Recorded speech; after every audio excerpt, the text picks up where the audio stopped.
Okay. Cool. Hi, folks. So sorry I'm a little late signing on. The video I wanted to show has been taken down from online. So Miranda's helping me try to find it right now. So give me a second.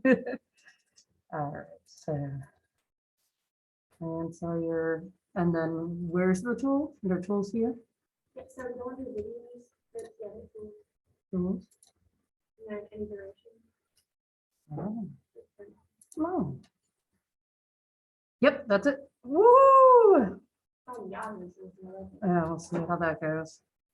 I can't believe Yahoo still exists.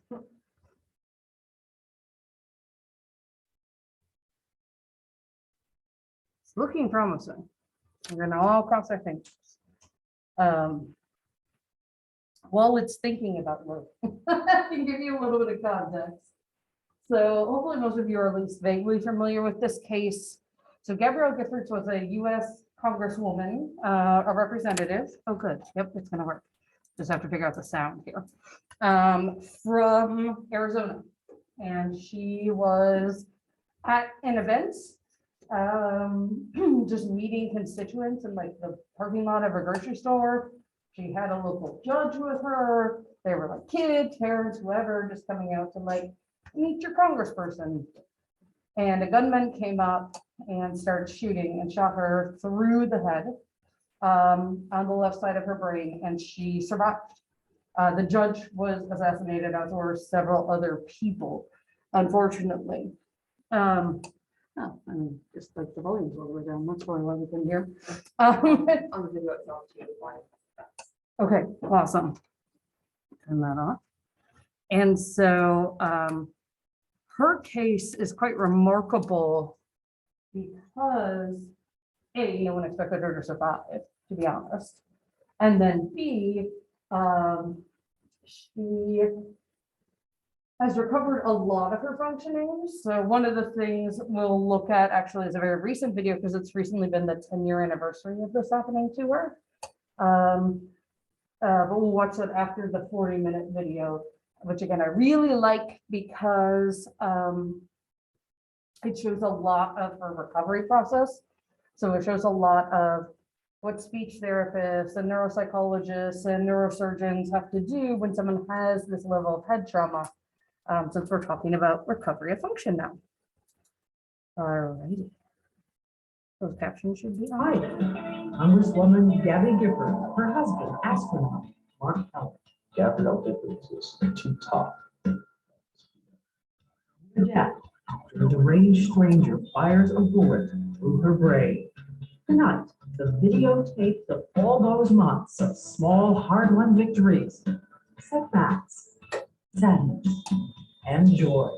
And around her, a team of invincible optimists, including her husband, the astronaut, who says he knows the sky is not the limit. Journey of someone who made it from this to this. We asked the question, does she want to go back to Congress? Of the others who had died. Given how far she's come, how much further can she go? Strong, strong, strong. Tonight, the courage and love you bring, and the life you live is not the life you plan.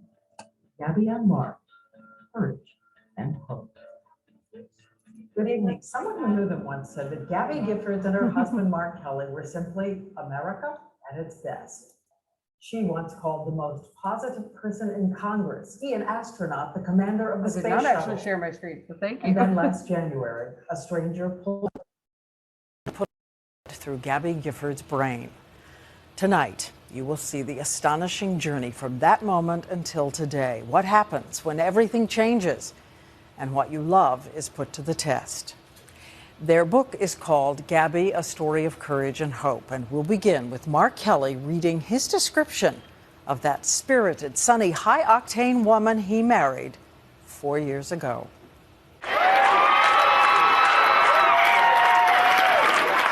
Not just the Democrats, but the Greens, the Libertarians, and the Vegetarians. I want to thank each and every one of you. She was all at once an intellectual, a businesswoman, a community advocate, Good morning, everyone. Buenos dias. a cowgirl, a biker chick,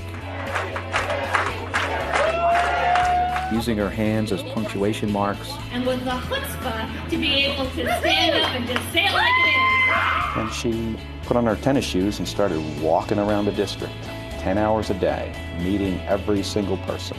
I love this place. And then, on January 8th, these are the photos of the vibrant young Congresswoman in her red suit talking to constituents in front of a supermarket. Seconds later, a 22-year-old man 3 feet away pulls out a Glock 19 and aims the gun at her head. We are following a developing story. Shooting at a grocery store The there. bullet he fires travels 1,000 feet per second through the entire left side of her brain. He fires 30 more afterwards, killing 6 people, wounding 13, before bystanders heroically tackle him. Some of the first reports said she had died. CNN has confirmed the Congresswoman has been killed. Representative Giffords is dead. In fact, she was clinging to life. The world camped outside her hospital, strangers leaving tributes. Inside, I talked with her husband, Shuttle Commander astronaut Mark Kelly, who told me, even though she couldn't move, speak, or open her eyes, he knew his wife, and his wife would fight her way back. I'm telling them she's going to make 100% recovery. Gabrielle Giffords is too tough to let this beat her. So tough, he thought maybe she'd already recognized him with one hand toying with his wedding ring the way she used to do. 4 days later, the president came to visit her. After that, her friends in Congress walking in, calling out her name, and a breakthrough. Room, Gabby opened her eyes for the first time. But you could not look at this scan of her head, how the bullet tore the length of her brain, shattering her skull, and not be daunted by the odds against her. Less than 10% of people with brain injuries even survive. Kelly consulted with the doctors about the odds and the ways to defy them. Any lower, it would have killed her. Any further midline, it would have killed her. If it crossed hemispheres, it would have killed her. Any further outboard, she'd never be able to speak again. Any higher, she'd never be able to walk. But until tonight, all we knew of what happened inside her hospital rooms was that photograph of Mark Kelly's hand in hers, and that a veteran asked that his Purple Heart be placed on her bed. We had no idea. Privately, Kelly was about to do something bold. But this is your room. He had decided he would videotape her recovery. So sure, she would astonish skeptics and with trademark curiosity want to know what she'd been through. I just thought she's going to ask, okay, what was all that like? Cameras record an unflinching portrait of what it is to struggle back after you've been shot in the head at point-blank range. Here, a photo of her day 1 after the shooting. Here, day 4. Then, 2 weeks later, after she's been moved to Houston, those tapes begin to roll. Here's your secret code name, J.S. Lasso. The woman, once so animated, stares blankly as if the bullet has erased who she is. Her husband writes he believes optimism is a form of healing. Hope is a form of love. You look great. You just got a little work to do here. All right? And remember how he insisted that she consciously fingered their wedding rings? How about hold up my ring? I want to show everybody my ring. Can you do that? Sweetie? Can you take my ring off? Take it off your finger. Ah, that's yours you took off. How about take mine off? Are you able to do that? You're doing really well. There you go. Good job. Mark Kelly, searching for the woman he could not wait to see again, her laugh, her smile. Can you smile, sweetie? Oh, that's not a smile. That wasn't a smile. That's better. At this point, the scan shows there'd been so much swelling in her brain they were forced to remove a piece of her skull the size of her palm. But because she's always liked working toward goals, he decides to give her some. Those tennis shoes sitting on the chair in the room. Here are your tennis shoes. You're going out for a jog today. How's that sound? Go out for a jog? He told her somehow together, in 2 weeks, they would get up and get her in those shoes, and failure was not an option. Doing really well. Again, it is 2.5 weeks after the shooting. All right, how about that thumbs up? That's one finger. How about this finger? Do this one. This one. This one. Yeah, that's it. That's a thumb. How about two fingers? All right. Give me 5. Good job. And another little breakthrough. The sweetie. therapist starts chanting a phrase and then cues up a missing word. I love you. Now you try it with me. I love you. Good. Let's do it again.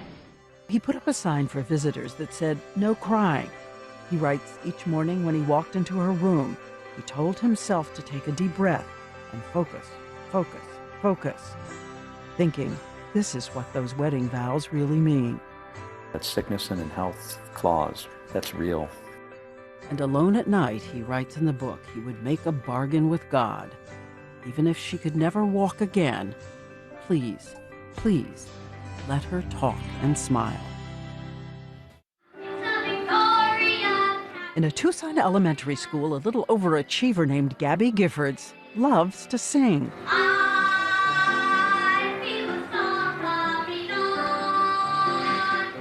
Her dad is a Tucson businessman. Her older sister, now a teacher. Her mother, Gloria, an artist world traveler, says the youngest member of the family has always been unstoppable. She's funny. She's intelligent. She's got the great personality. A brilliant student, Giffords won the prestigious Fulbright scholarship after school and then headed to New York for a glamorous new job. When her dad called and said he needed her back home, the family tire business was in trouble. Save 2 ways with El Campo tires. The business was founded by her grandfather, a Jewish immigrant to Arizona. After 3 years, she sells the business to Goodyear and turns to the life she's always wanted, public service. Knock on doors, we're going to turn out the voters. Even though her district spans from high-tech Tucson to hard-nosed Tombstone, she wins every single election she ever enters. Whatever it takes. But she's 33, unmarried, and wondering if she'll ever meet a man who shares her sense of adventure and determined optimism. At a conference of young leaders, she meets Mark Kelly, test pilot from New Jersey, 39 combat missions in Iraq.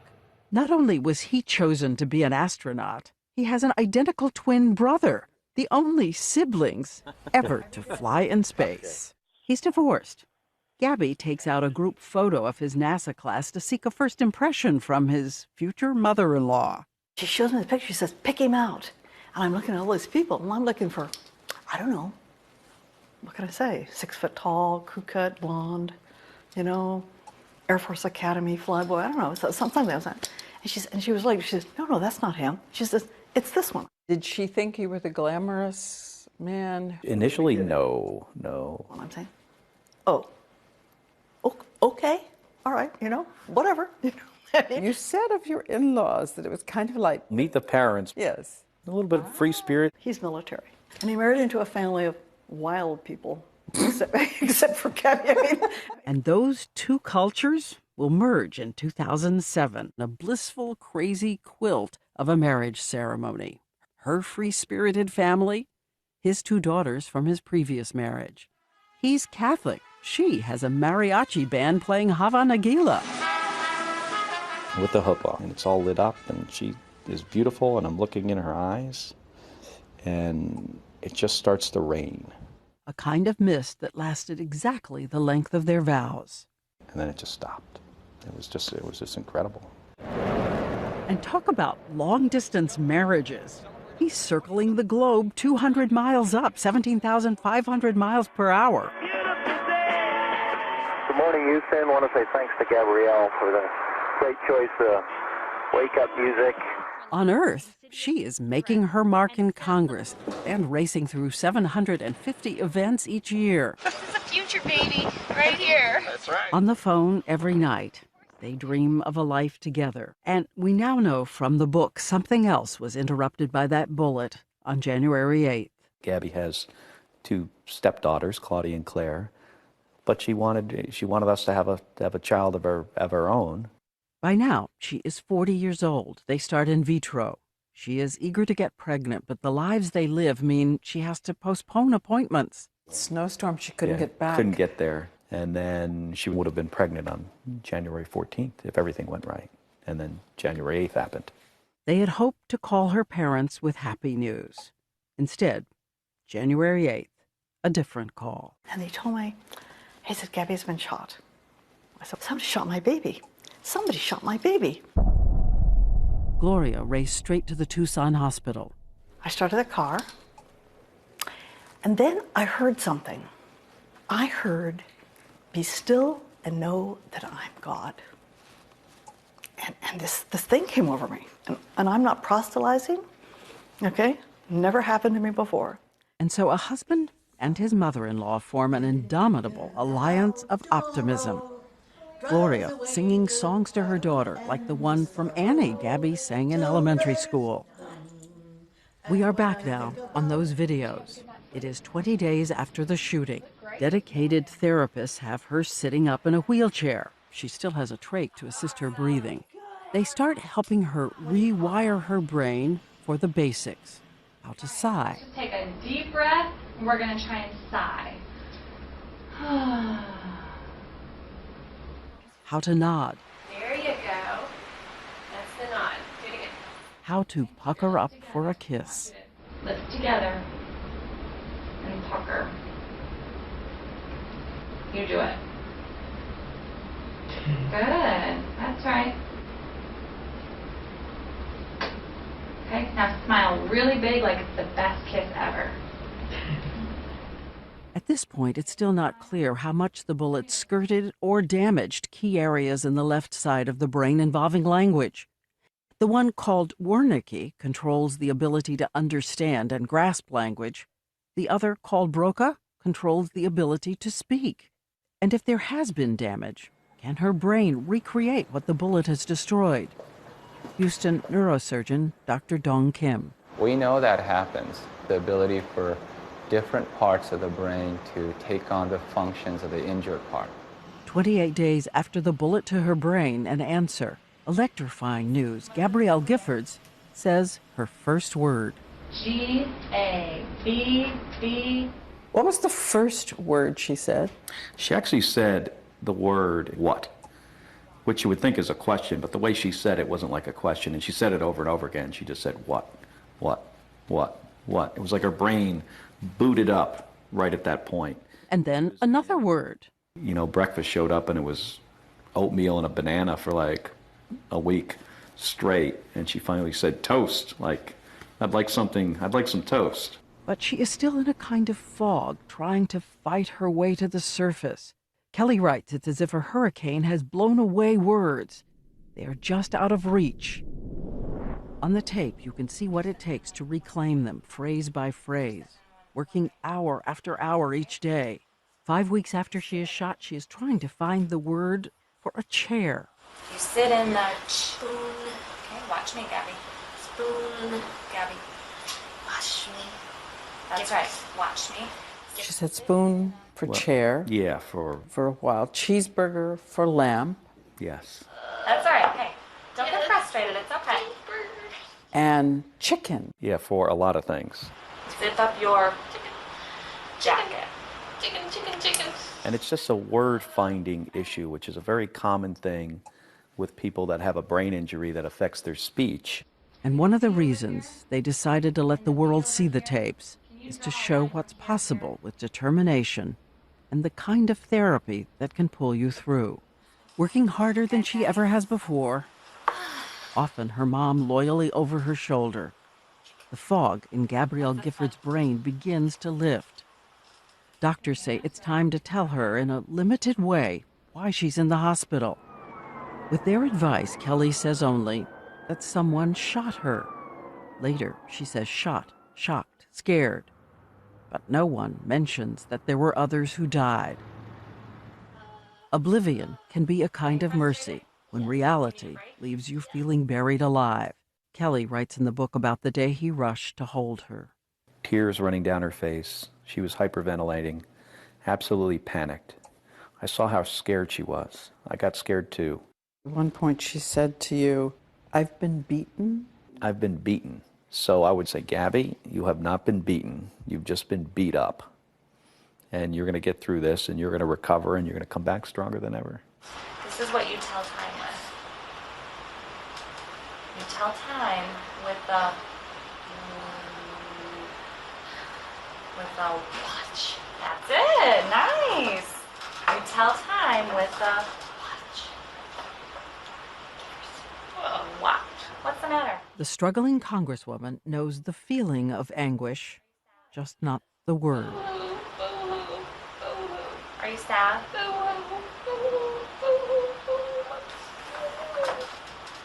Gabby, are you frustrated? Can I tell you something? It is going to get better. Okay? It's frustrating right now, but it is going to get better. You have come a long way in 5 weeks. Our extraordinary therapist is Angie Glenn.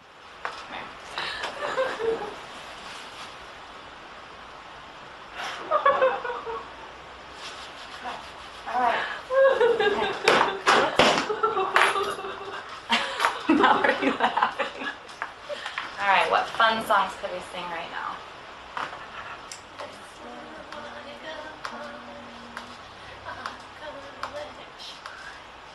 Together they find a familiar childhood refrain. And at the end, perfect harmony.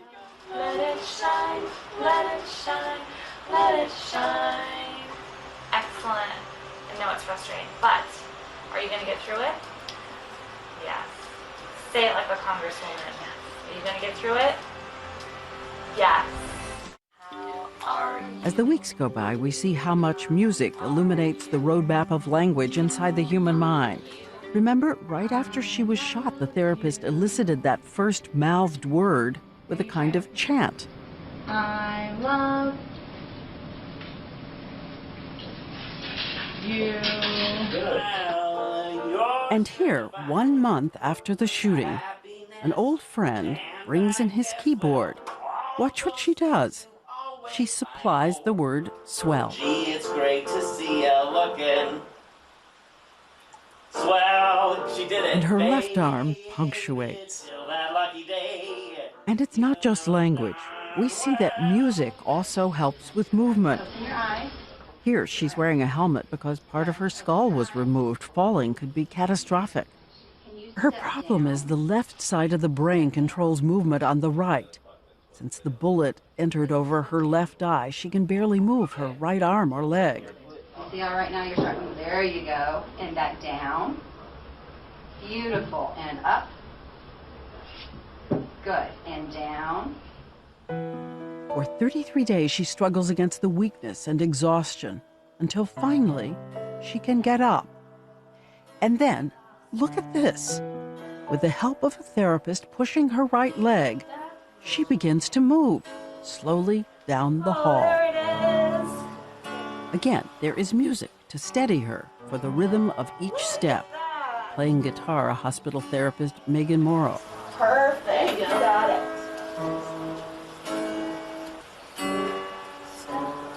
Beautiful. This one's easy. I've done it with you before. Music is accessed in many different areas of the brain that aren't designated for language. Good morning, Gabby. Gabby, how? And they can retrieve the lyrics through another side of the brain to get words back. Well, good morning, Gabby, how do you do?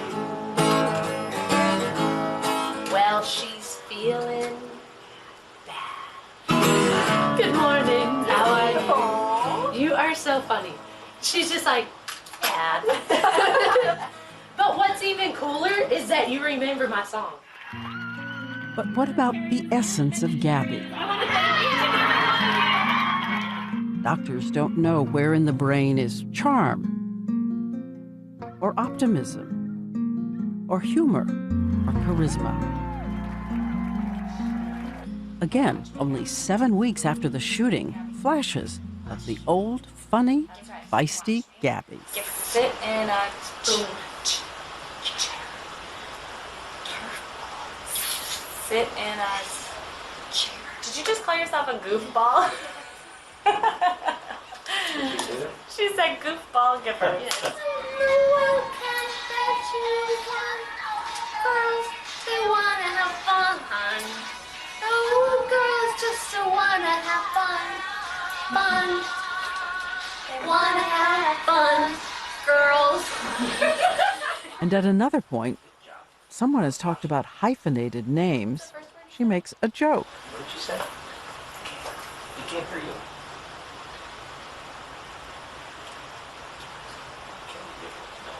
I have to hyphenate your name.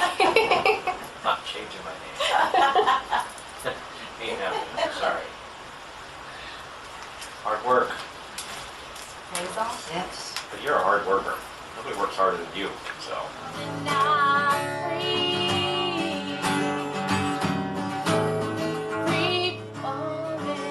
Let me hear ya.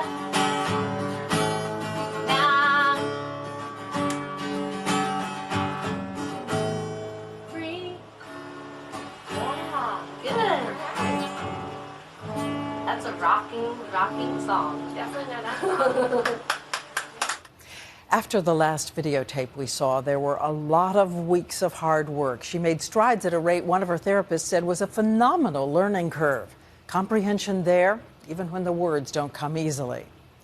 And we remember a doctor saying of her, sometimes it's wise just to acknowledge the existence of miracles. It is still a source of wonder that a woman made the journey from this to this. She watches others being interviewed. We see her lovingly poking fun at her cheerleading mom. She's funny. Funny? She's intelligent. Intelligent? She's got the great personality. Personality? But before we start talking, she signals a problem. She wants to reach over and fix my hair. How do you feel? Pretty good. Pretty good. Pretty good. I can see that your arm, your right hand, you move a lot more. Yeah. Now, is it painful? Is it hard? No, it's difficult. Just difficult. Difficult. Yeah. Difficult. Strong. Okay. That's the spirit, She's isn't got very it? good posture, Yes. much better than me. You do a lot of therapy every day. Yeah. How many hours? 2 hours of therapy. Yeah. Here at the house. Yes. What do you love in your life right now? We know what's hard, but there's a lot that's hard. But what do you... Africa. Oh, we're thinking about going on a trip Yes. Yes. next summer. Other things you love right now? Football. Gabby. No. Gabby loves the Awful, NFL. awful. Loves. Thanks. I'll get you to come around eventually. And once again, in just 10 months, with ferocious determination, she strengthened her right leg so much that her walk went from this to this. A small ritual most of us might take for granted. A walk to the mailbox, wife and husband. So do you remember the first time you met Mark? Yes. You do? Prison. Strange as that seems, it's true. It's a running joke. Their first date, she took him to a prison so she could re-examine her support for the death penalty. This is one of my favorite pictures. Whoa. Beautiful. So we wanted to ask more about her memories. What does she remember of January 8th? The book says the night before she took a bike ride and remembers having dinner at a favorite restaurant, saddened by the news that a beloved waitress there had died. So I asked about that night before. Toy. I thought maybe I'd confused her. It turns out Toy was the name of the waitress who died. And what about that next morning? Does she remember meeting constituents or seeing someone with a gun? Do you remember being there? No. That day is gone. Gone. No memory of the man in the crowd, the bullet, or being carried out on a stretcher, nor the 13 days at the hospital in Tucson before she was flown to Houston. And then you remember the airplane flight here. A little bit. She says she felt like a Zombie. And we also wondered, how did she learn the full extent of the tragedy that day? As we said, doctors had advised Kelly at first to give her limited information, telling her only that she had been shot. Then, on March 12th, Kelly was reading her a newspaper article about her recovery, not knowing how well she had already begun to follow words. He skipped over something. This is a photo of the moment it happened. She grabbed your hand? Yeah, she grabbed the paper and then pointed to the paragraph that I skipped. And the paragraph that I skipped was where it talked about other people dying. She was very upset. Kelly says he has seen her crying, moaning, coping with the knowledge that 13 were wounded and 6 people died, including a little girl and a beloved member of her staff. We see the struggle when the pain you feel is beyond your words. And when Mark told you what happened? I cried. Died. Sad. Sad. Oh, sad. A lot of people died. Hurts your Yes, heart. yes. Tough. It's the question always hovering. Given how far she's come, how much further can she go? Again, this is her trying to say the word light just 10 months ago. Good try. You turn on the light. And here she is today. Turn on the light. Every week, she sets out to tackle a new hurdle. On the day of the interview, relearning the way you ask a question when a bullet has taken away key words like who, what. So what does Frank ask? Who is coming? But it doesn't mean her trademark curiosity isn't all right there. Look what happens when the speech therapist says she crashed her car into the garage last night and had to tell her husband. I told him. More. You want more? Say, tell me more. Tell me more. We saw her learn in, 2 sessions what we may take weeks to teach. Dr. Nancy Helm Estabrooks, professor at Western Carolina University, is one of the country's most respected specialists in brain injury. She's been treating Giffords and tells us her thinking, comprehension are there. Her intellectual skills, her memory skills were really very intact. We hear people say, it's all in here. I can't get it out. Traveling to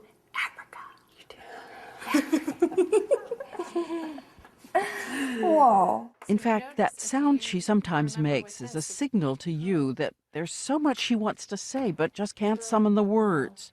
And while the Congresswoman is working here on Earth, showing what she's made of, 0 and liftoff. her astronaut husband did the same up in the sky, commanding the valedictory mission of his shuttle. As always, wearing her wedding ring around his neck. And when the shuttle arrived at the space station, 200 miles up, the crew there was waiting with wristbands for Gabby. This is the Peace, Love, Gabby bracelet.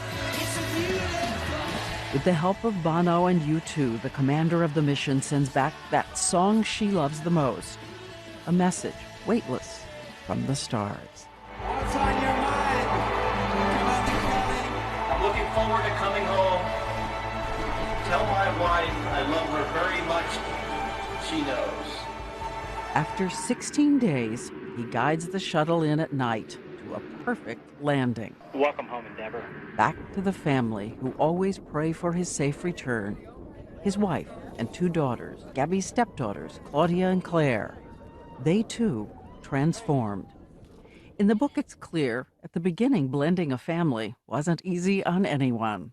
I think it was just me going through the age where, just being stubborn and just having an attitude. And I really wish that we could have spent more time together before. 2 young women who want to send a message to everyone tonight. Don't risk regret. Life can change in an instant. Claudia wrote her wounded stepmother a letter. Dear Gabby, you are the strongest, most incredible woman I have ever met. I love you so much. I took such a wonderful person for granted, and I feel horrible. I didn't forgive myself for a very long time. I actually still have that note in my car. Your daughters. Yes. Very proud of them. And Claudia and Claire. Beautiful. And tonight, after that last flight, Mark Kelly has retired. His wife's wedding band back on Earth after all those trips into space. 2 times, 3 times. It's the ring with the inscription inside. You're the closest to heaven that I've ever been. So we wanted to ask him, late at night, what does he really allow himself to hope for her future? What's the next thing you most would love to see her do? Well, certainly stringing a bunch of sentences together. As we would say in the space program, the sky is not the limit. I don't really subscribe to the failure word, and nor does Gabby. I've seen patients continue to recover for 2, 3, even 4 years. She hasn't plateaued. She's not going to plateau. But I have great faith that she'll make a sound decision for her. So what I'm saying here is, if Gabby thinks she can go back to Congress, she can. The filing date for Congress would be next May. Kelly says his wife will decide. You don't want to be more protective than that and say, no, don't put yourself out there where people are going to look at you and examine and question and always be judging. I'll do my best to protect her in whatever she chooses to do. But given the brutality of what happened to her, why would you ever want her to go back? Well, it comes back to, I think, what she said, right? That she's been beaten.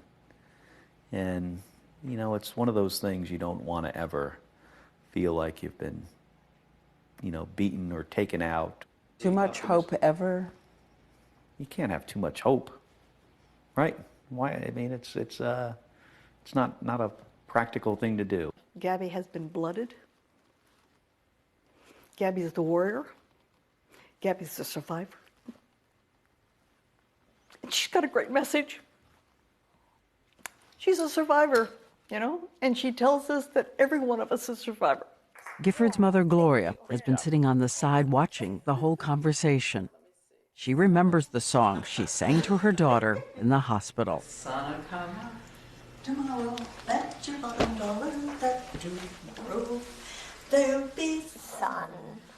Been thinking about tomorrow, clears away the cobwebs and the sorrow. There is none. And when you think of what she's already done, who dares say tomorrow is not just a day away? So does Gabby Giffords really want to go back to Washington? Back where she was once called the most positive person in Congress. It is exciting. Yeah. Staying upbeat, even during the unsettling campaigns of 2010. When we all watched opposition sometimes become vitriol. After she voted for health care, she faced people in her district calling her a traitor, booing her in town halls. Someone even fired a gun into her office door. And you may remember Sarah Palin targeted her district with an ad that had a gun sight on it. Giffords once worried aloud to her husband. She says, you know, someday I'm really worried that somebody's going to come up to me at one of these events with a gun. But her worry didn't stop her conviction that her job was to try to make democracy work. Even after the shooting, she sent a message of courage and unity. Last August, barely able to walk, she flew across country to cast a vote on the debt ceiling. And as she entered, the entire Congress cheered. She knew them by name, even shouting out a hello to the sergeant at arms. Mr. Speaker! You said hello, living good. Oh, living good. Living good. She has looked at that disturbing photo of the man arrested for shooting her and so many others. She and her husband say they just wish he could have been helped. It was obvious that he had serious mental issues. If he would have received some treatment, this probably would not have happened. Do you ever get angry at what happened to you? No. Life. Over the past months, while her dedicated staff has tried to take care of all constituent needs, she's had to miss 98% of the votes in the Congress she loves. So today, does she really think she can go back to Washington? No, better. It's better.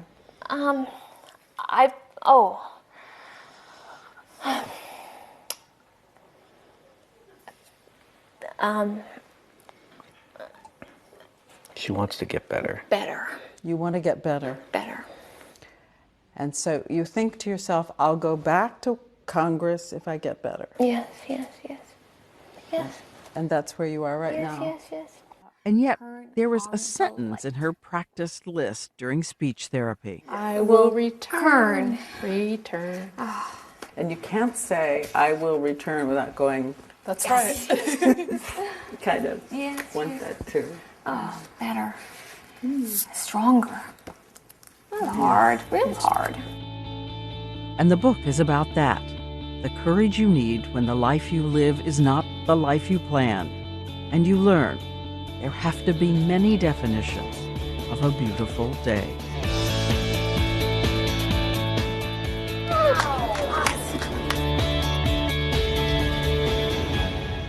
And one last question. Is there a word for Mark? What's the first word you think of? Brave. Brave. Thank you. Brave. That's what I think of when I think of you, too. Brave and tough. Tough, tough, tough. Tough as nails. Tough as nails.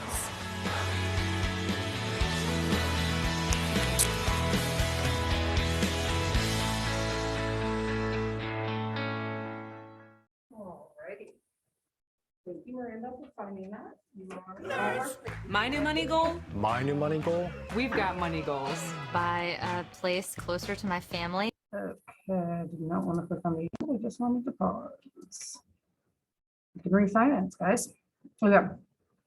And now I have to find the actual video that I want to show. That's an update that just came out.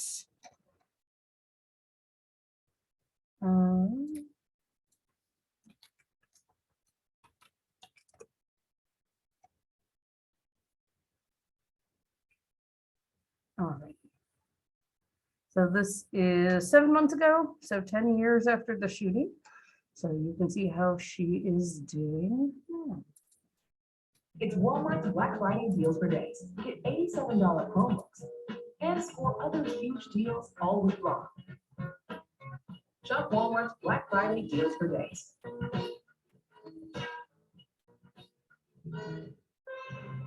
Thank you for joining us. I'm so happy to see you again. It's been a long time.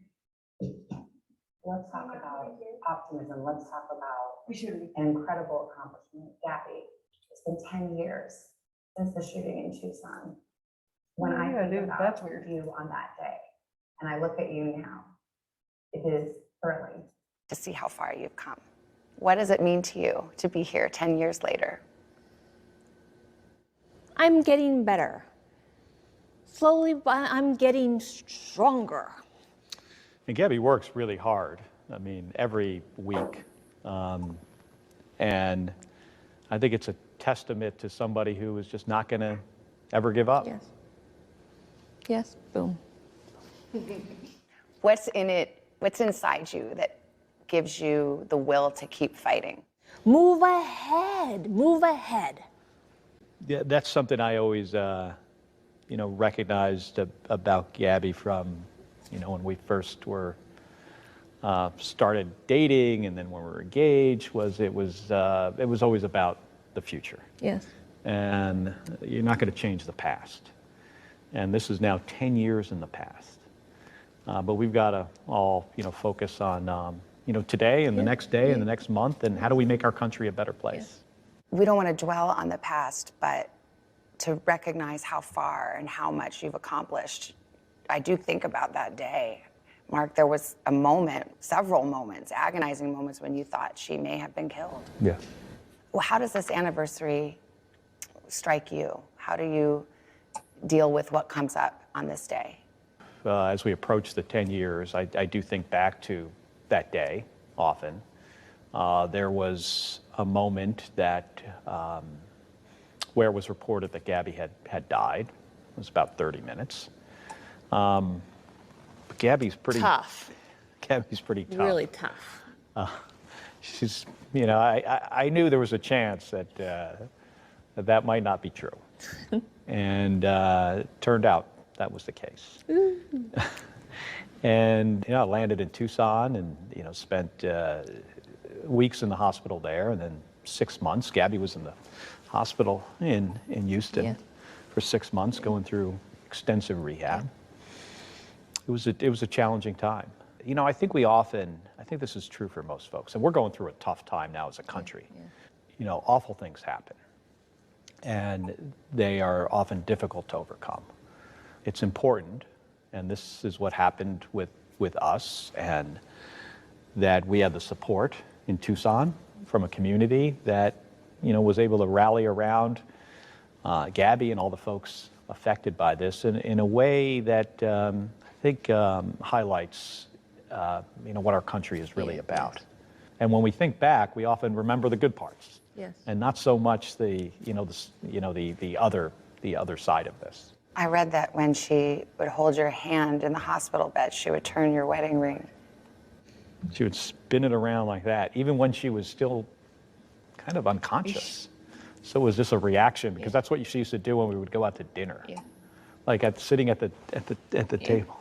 So, But what did that mean to you? well, it meant that that you were Alive. Well, that you were still there. Yes. Like that was still Gabby, even though she was in a coma and she had tubes. She was intubated at the time. Barack Obama. Yeah, well then, and then the President Obama came in at one point, and that was actually the time when she regained consciousness, shortly after he left the room. Well, I remember that speech when he said to the McHale Center and the crowds that Gabby opened her eyes. Did you ever go back and look at that? Did you ever see that? Move ahead. Move ahead. We've talked about that, right? You know, we've talked about it a number of times, like, would Gabby want to go and watch all the coverage from that day? And move ahead. Not really. No. It makes sense. I knew you a little bit before the shooting, and it always struck me that you had the gift of gab. You were so eloquent, and speech came so easily to you. And now I see that you fight for every word. You fight for it. What is that like? What is your rehabilitation like? Really, really sucks. You still have a way with words. Yeah. Tip of the tongue, Gabby Gifford. Speak, speak, speak. So quiet now. It's hard. The words are right there. Yes. Tip of the tongue. Frustrating. Yes. And I think we all experience that to some extent, right? At some point, you're trying to remember the person's name, or you're trying to remember the right word. But with Gabby's traumatic brain injury, it's something that she deals with, like, all the time. Yes. But Gabby, you know everything that's going on. I can see it in your eyes. She's not missing anything. And then when your name is Gabby, it's quite ironic that you find yourself in this situation, right? What do you enjoy doing these days? What's fun? Oh, I'm so busy. A lot of Zoom calls. Work, work, work. Speech therapy, a lot of homework. Yoga twice a week. French horn, Spanish lessons, riding your bike, walking on my treadmill, watching movies. It's Groundhog Day. All over again. All over again. You know, the Zoom calls has been kind of brutal. Yes. Like, Gabby's on Zoom a lot. Yeah. For a number of reasons, and myself as well. And it's been tough. You miss people. Kind of over Zoom. Yeah. I think the whole country is over Zoom. We miss each other. You know, we miss people. It's a great tool, but it'll be nice to move back to something that feels more normal. You are working hard. You're working on gun safety reforms. You've been tireless, both of you, on that. I thought about this last 10 years, the progress that has been made. I also have to remember 6 of the worst mass shootings in our country have been in the last 10 years. Do you ever feel hopeless or get frustrated? Yeah, I mean, hope is... Hope. I've known the darkest of days, days of pain and uncertain recovery, but confronted by despair, I summons hope. hope, hope, hope. Yeah, I mean, we also have to be, hopeful about the future, and that we can do better. I mean, and we know what works. This, like a lot of other issues, requires a lot of hard work by thousands of folks across the country to deal with it. I am hopeful, as Gabby is, that we're going to do better as a country. Well, you were elected senator, and Arizona hasn't had 2 Democratic senators, I think, since 1953. You're a gun safety activist, and you were elected in the state of Arizona. That says something. Yeah. Well, I think what it says is that Arizonans, like most Americans, realize we got an issue. There are common sense things we can do about this. Background checks for gun sales and other things. For problems, there are solutions, and it's pretty clear what these are. And Arizonans get that. I traveled across the state for 21 months. I mean, the last part of it was rather virtually. And just listening to folks about the issues that they're dealing with. It's often things about. Oh, Parker.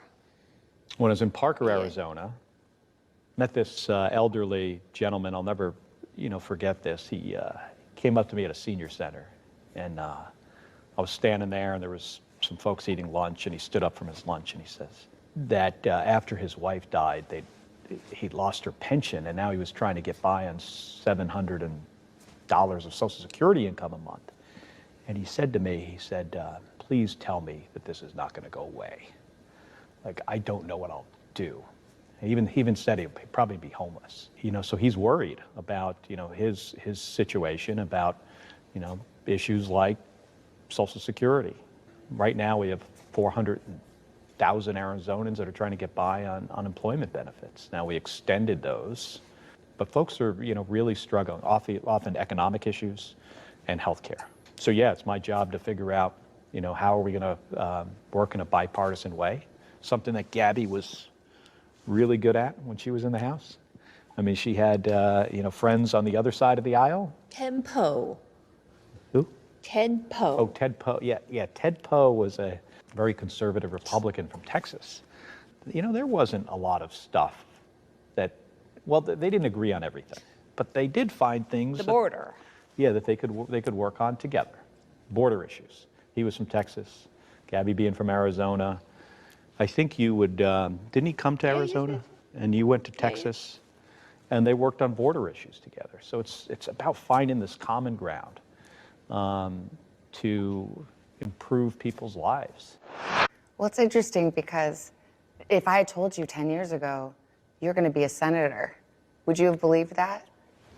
Would you have believed that? No. Was not in my plan. And in your heart of hearts. No. I had no. Is there any part of you that thinks it should be her? Absolutely. Yeah, I mean, Gabby was the member of Congress. I often think to myself, I mean, if something would have happened to me, would Gabby have become an astronaut? Knowing Gabby, probably. Yes. I don't know about that. Yes. Yeah, I mean, I had a plan when I was a little kid to be the first person to walk on the planet Mars. Well, that didn't happen. But I went into space 4 times. Being a U.S. Senator was not part of the plan. And I'm pretty sure that if what happened 10 years ago did not happen, that day turned out differently, Gabby would be a U.S. Senator. I mean, it is really critical that we elect folks like Gabby, folks that are willing to compromise on issues to solve hard problems. I hear you say that, and it sounds so good. I think people want to see that bipartisanship, but how do you make it happen when our politics seems so broken? There seems to be no incentive to get along. It's not broken on everything. I was sitting in the chamber just last week with Mitt Romney and Dan Sullivan. And Dan Sullivan brought up the point that there's so much that is done on so many issues. He was specifically talking about an issue that had to do with the oceans and plastic in the oceans that he worked on with Sheldon Whitehouse. Both have coastal states, Alaska, Rhode Island, and I mean, successfully got this passed, and so folks do work together there. But it's often, the impression is that on like the bigger issues, that it is difficult to come together. And that's why there's just got to be a commitment by folks to just compromise and continue to have these conversations and work, because we all, at the end of the day, right, we all want the same thing, right? We want, affordable health care, and we want our kids to get a good education, and we want an economy that works for everybody. I think we can all agree on that. It's just, how do you get there? Gabby, do you like being back in Washington? Awesome. Yes. Really cold. You miss that Tucson sunshine. Yes. Yeah, it's been a little chilly here. Rain, tiny rain. Yeah, it was snowing a couple of weeks ago, but Gabby was in Tucson. Yes. We'll spend most of our time in Tucson. Are you hopeful that gun reform and gun safety will be one of the things you can somehow break through on when you're here in Washington? Yeah, I think there's bipartisan support, for some of these issues, and Gabby and the work she's done, leading, her organization has had a lot of success in the States. Yeah, I'm hopeful. You have such an amazing spirit. I love being in your company. Where does it come from? Where does your hope come from? I want to make the world a better place. And you are. Yes, boom. What have you learned about Gabby in this last 10 years? And what have you learned from her? A lot, right? I always knew she was tough. I just didn't get the level. And to be just so positive when something really awful happens. And to be able to look ahead and not contemplate so much about what happened. But also how much of an inspiration she is to other people. I mean, as we travel across the state and the country, and we meet folks that from all different backgrounds, but often who have something horrible happen to them.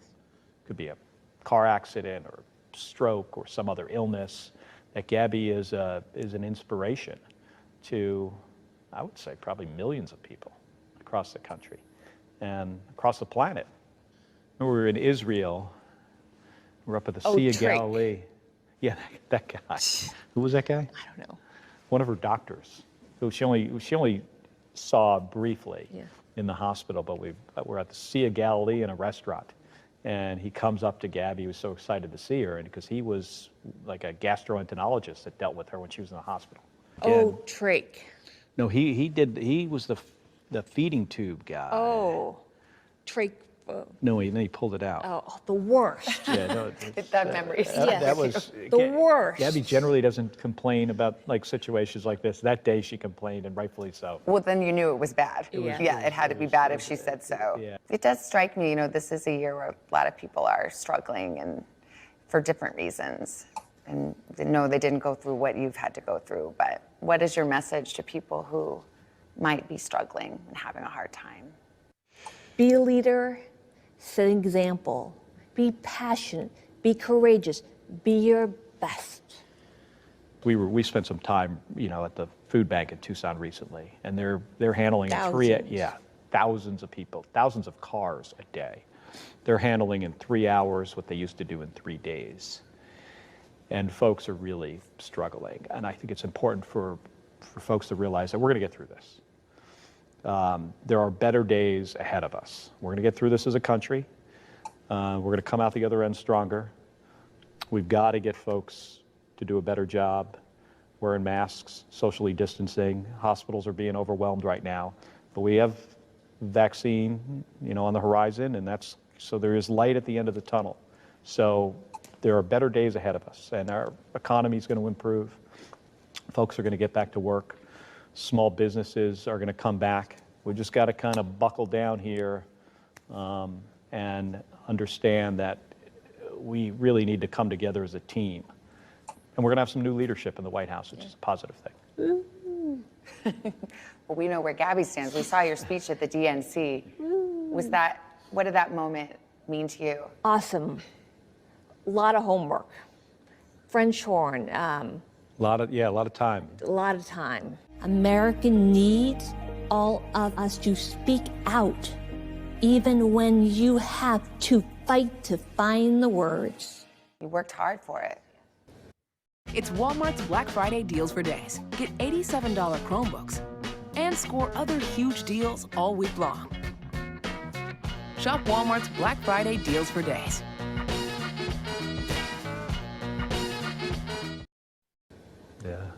Yeah. I did want to ask you about the vaccine rollout. Now we're back to your senator self. But Arizona has the highest rate of transmission right now. And one of the lowest rates of vaccination, too. Are you disappointed with this vaccine rollout, and where do you place the blame? Since we're doing senator things, we can pause there. Alrighty. So, couple of fun facts about their family. If anyone follows space news, you may remember a few years back when there were identical twins, one who went to the ISS for a year and one who stayed on the ground. Mark Kelly stayed on the ground. His twin brother was up on the ISS. So, and I think part of the reason why it happened that way is because Mark needed to be with Gabby, right? But yeah, so they monitored both of them for a whole year and were able to kind of look at things. It's just the speakers. I think that's why they're all going down. So again, she was shot point blank through the skull, right? So the idea that she survived at all is overwhelming, right? And then you did see her progress essentially plateaued. You know, she can make sentences, but just short sentences now. But again, just the fact that she's alive, the fact that she can advocate so strongly, like she and her husband, even before he ran for Senate, were advocating for common sense gun control, things along those lines, I mean, for obvious reasons, right? So it's really nice to see her find ways that she can, you know, get out there and do these things. Again, they had to remove part of her skull. At one point, they had to put her into a medically induced coma and give her steroids to reduce the swelling, draw fluid out of the brain. A respirator can help keep brain cells from starving of oxygen. And that's again a major reason why she was able to get a lot of her functioning back, right? Is because of that. So, I mean, her doctors even meant, so let me like do a little timeline here. So this happened January 8th, 2011. I realized rewatching this that I have like a mini flashbulb memory from this. Like I remember where I was when I heard about this. I was actually watching a Virginia Wesleyan basketball game, and it was snowing outside. And we happened to like glance at our phones in between like a halftime, I think, and see that this happened. And I didn't even know who she was, but just the fact that like a congresswoman was shot was a big deal, right? And so I taught this class for the first time in fall 2011. And so she became this really great case. And every time I teach about her, I'm able to find an updated interview, which is really cool. And so I learned about how she's doing, as you all do. So, you know, she is a really nice example of hard work, positivity, right? Really coming through, making a difference in her recovery. Also support, right? Support systems are huge. And this is not just recovery from surgery, brain injuries, things like that, but even psychological illnesses. So like our PTSD group may have already run into this, but like if you have good social support, your recovery from PTSD is even faster, for example. So that's really key, right? And the fact that her mom was able to be there, the fact that her husband was able to be there with her, right, made a huge difference. And plus she just had such supportive therapists, right, the whole way through. And I'm guessing she got a little more attention because she was a congresswoman, right? But like, those people were still working in that hospital, right? So they were working with other patients there. And so they were getting that same quality of care, which really makes me happy and hopeful for what we can help people with going forward. So one of the things the neurosurgeon in that video referenced, I keep looking at the screen as if like the video is still there. It's not. But one of the things the neurosurgeon referenced was brain plasticity, right? The fact that like by getting people to sing, for example, which kind of goes through the right side of the brain, that can help bring words back. And so you saw a lot of that.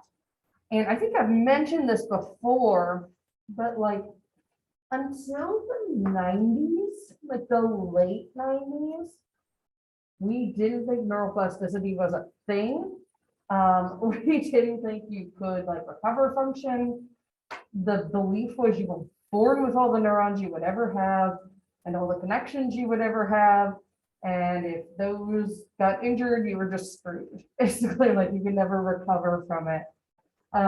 But in fact, in the late 90s, they found that the adult brain can manufacture new neurons and glial cells, and that just in general, the connections between our neurons, for example, are influenced by our experiences, right? And so people will always have this like nature nurture debate, right? And it's both, right? It has to be both. The professor I ended up taking my neuropsychology class from in undergrad taught me in one of the semesters of intro. And one of the things he said there was that genes are expressed in an environment. And that makes so much sense. And the environment can also affect how our genes are expressed. It can affect how we learn to react to things. I mean, oh, go ahead. Yeah, epigenetics, exactly. You know, there's been all kinds of studies about this, like, for example, in the realm of mental illness, like whether or not and how much a gene for a mental illness is expressed has to do with like how much stress you experience and other things in your life. So it's not a yes, no, right? It's, you know, what comes out. We also have found that you can create new olfactory bulb cells, which is cool. And, you know, like hopefully that might happen for people who've lost their sense of smell through COVID. I mean, some people lose it for months. And so the really cool thing is we are able to find that there are ways to make new connections, and maybe not surprisingly, given the complexity of the human brain, the complexity of like how quickly and how well and how integrated the new cells are is very complicated, right? Like it depends on the part of the brain, it depends on a whole bunch of other factors. Again, like she had access to really good care, even though she was 40, right? She seemed to be in really good health. The fact that he like motivated her by putting her running shoes there suggested that she was probably an avid runner, right? And so things like that will make a difference as well. There, of course, can always be a flip side of plasticity too, right? So it means that addiction, drug use, even long-term alcohol use, things along those lines, long-term exposure to certain toxic substances, right, can alter your dendritic length, the density of your spine, can interfere with your ability to produce certain neurotransmitters. So for example, some recovering alcoholics have to be on antidepressants the rest of their life because essentially their brain has lost the ability to produce serotonin and dopamine on its own at a regular level. It can also be related to pathological pain. So people who are not actually still suffering any physical effects will still experience pain as if they were, right? That psychological pain. It almost becomes like a learned response. And this could be as dramatic as phantom pain with a lost limb, or just people who, you know, again, like everything physically, if a doctor looks at it, you take an x-ray, everything is, you know, recovered, but they still experience the pain. And so a lot of treatments for pain now are trying to incorporate things like meditation, relaxation, connecting with your body, and things along those lines. Alrighty, we'll pick back up with this on Thursday. Thanks again for bearing with me while I was frantically searching for things, but hopefully you thought it was worth it. It's just the best depiction I've ever seen of recovery. So, alrighty, everybody have a good day. I'll be up here in case anyone has any questions.